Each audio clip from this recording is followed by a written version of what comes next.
Ada satu orang ibu, dia bercerita, Ustazah memang betul-betul berbeza ya, dia bilang. Sangat saya rasakan perbezaannya. Saya punya anak 2 laki-laki, 3 bahkan laki-laki.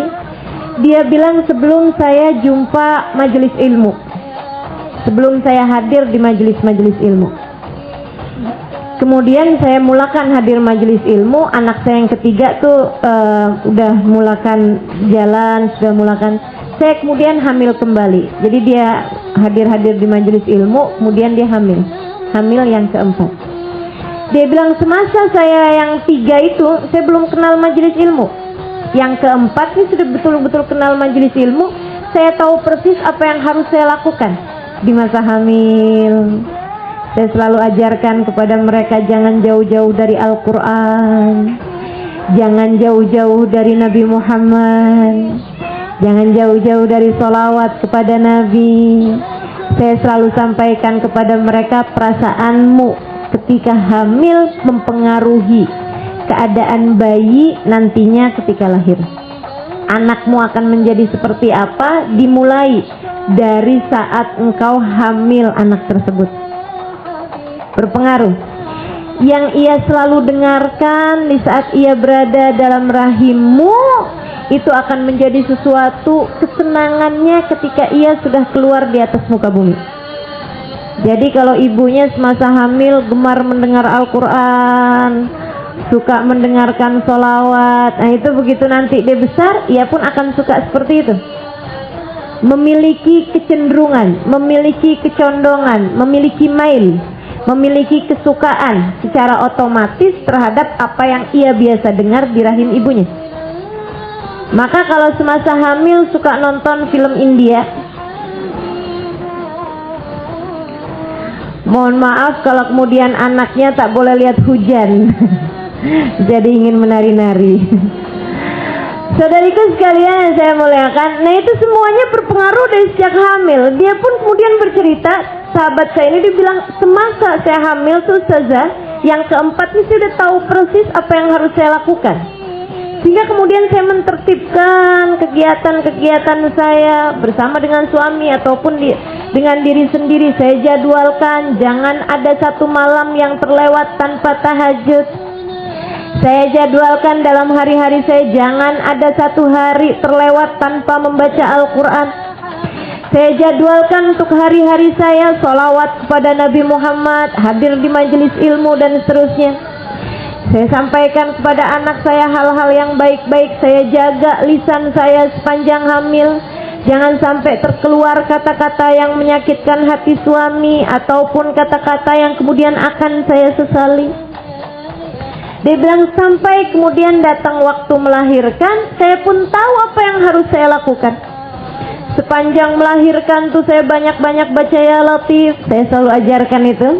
Kalau sudah datang waktu melahirkan, bahkan di sejak hamil pun juga ya, paling baik tuh Asmaul Husna untuk dibaca saat hamil, saat melahirkan pula adalah ya Latif, agar kita diberikan kelembutan kebaikan oleh Allah SWT.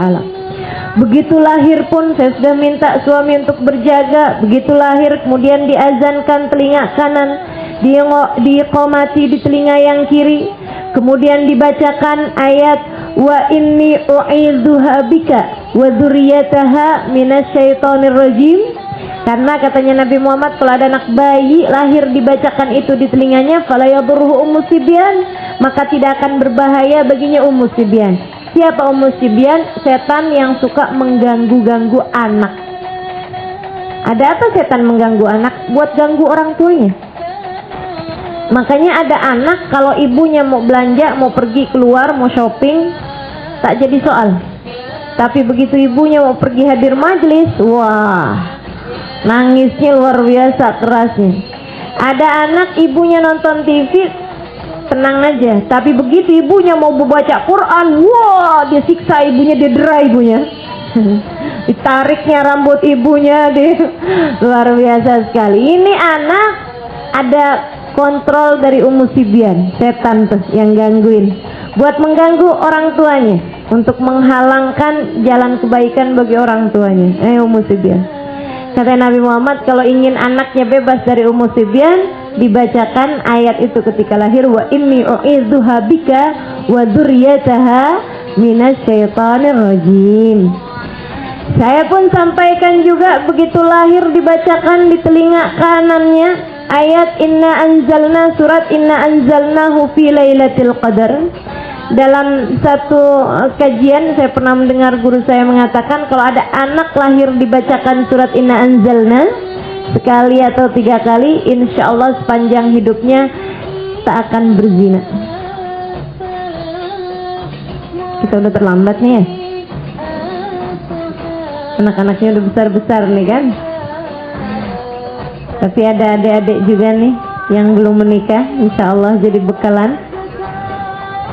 Insya Allah juga ibu-ibu boleh ajarkan, puan-puan boleh ajarkan kepada cucu-cucu ya, pada anak-anak. Nanti kalau punya anak boleh buat seperti itu. Dibacakan pula surat Al-Ikhlasain, Qul huwallahu ahad dan Qul ya ayyuhal kafirun. 2 surat tersebut jika dibacakan kepada bayi yang baru lahir, insya Allah Allah akan tetapkan iman Islam sampai dengan saat wafatnya. Amin. Sampai dengan saat kematiannya. Dia bilang, alhamdulillah ustazah, karena saya hadir majelis, saya ada ilmunya untuk hamil, untuk melahirkan, untuk punya anak, cara didiknya seperti apa. Beri nama dengan nama yang baik, diakikahkan jangan lupa, kemudian dididik dengan didikan yang diridhoi Allah Subhanahu wa taala. Maka dia bilang, nih anak ustazah, saya lihat perbezaannya sangat mencolok antara 3 abangnya dengan dia nih satu nih. Laki-laki, sama-sama laki-lakinya. Yang 3 di atasnya nih ustazah, kalau saya belum pekik suara saya, belum teriak kencang, belum menggelegar suara saya macam petir tuh, dia bilang tuh anak belum mau berhenti dari apa yang dia kerjakan. Tapi yang satu nih ustazah, tak payah teriak saya, tak payah suara kencang-kencang saya, baru lirik aja dia udah paham.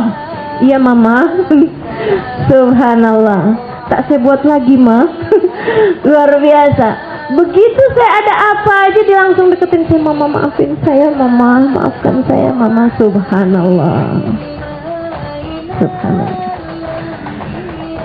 Subhanallah. Saudariku sekalian yang saya muliakan, maka mendidik anak, membesarkan anak dari mulai hamil, mohon maaf, bahkan dari sejak berhubungan intim, semuanya ada tata caranya, ada ilmunya, yang kesemuanya itu kita boleh dapatkan di majelis-majelis ilmu. Karenanya kemudian bekalan kita untuk membawa diri kita ke surga, mengajak diri kita ke surga, untuk kita tempuh jalan surganya Allah Subhanahu wa taala. Bagi kita nih kaum perempuan, yang pertama bekalnya adalah ilmu. Adalah ilmu. Susah kalau tidak dengan ilmu. Tak senang, tak mudah kalau tak ada ilmunya.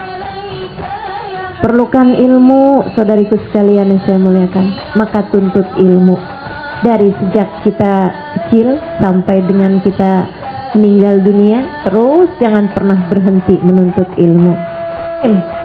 Ji khairan yufaqihu fiddin.